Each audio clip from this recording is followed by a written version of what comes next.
Ah là là, histoire de chiffres, nous sommes le 20, il est 13 et vous êtes deux à nous rejoindre ici pour vous accompagner jusqu'à 9h25, Laura et Frédéric. Laura, pour commencer, pour nous parler d'objets connectés. Alors souvent c'est du gadget.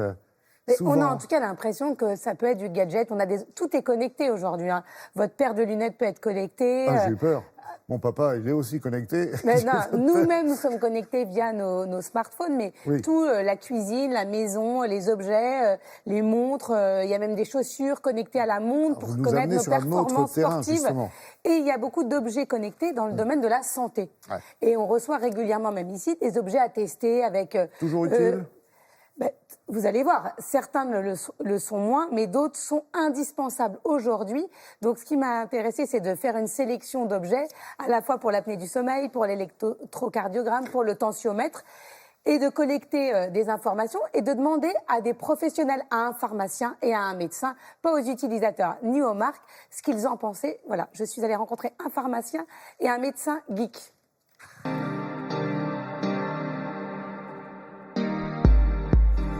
Bonjour, alors il paraît que vous êtes un pharmacien geek. Oui, j'ai toujours été intéressé par les objets électroniques.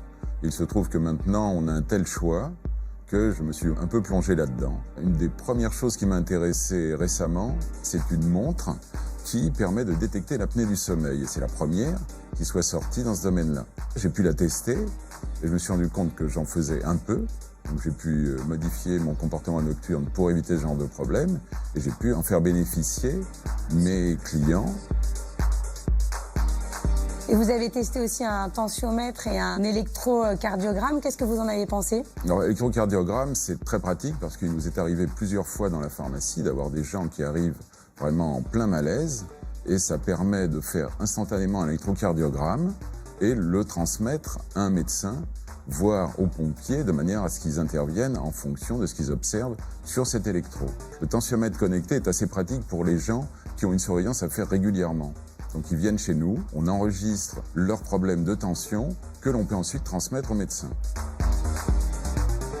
Donc vous testez tous les produits connectés que vous recommandez à vos clients? Absolument. On a un rapport de confiance avec les clients.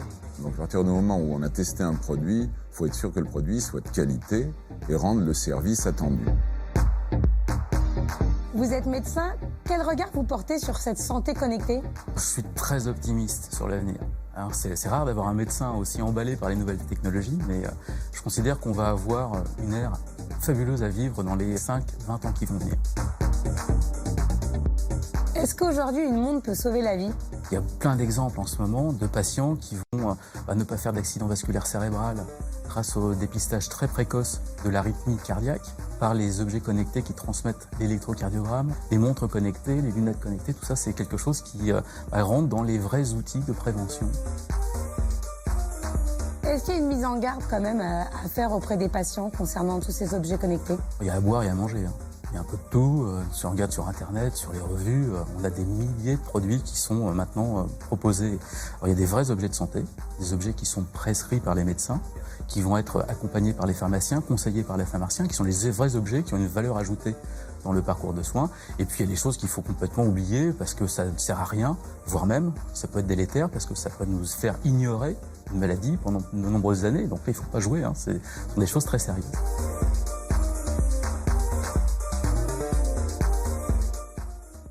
Ouais, ça peut faire peur aussi parce qu'on est face à sa propre santé, quoi. Ah oui, mais au moins c'est utile, ça fonctionne. Le principal, c'est que lorsque vous êtes confronté à l'achat d'un objet connecté qui concerne votre santé, vous demandez l'avis d'un pharmacien ou d'un médecin. Ils sont de plus en plus au courant, ou sinon ils vous renseigneront à travers certains de leurs confrères. Voilà, n'achetez pas des gadgets venus de très très très loin et qui peuvent vous mal vous informer. Voilà, des professionnels qui sont branchés.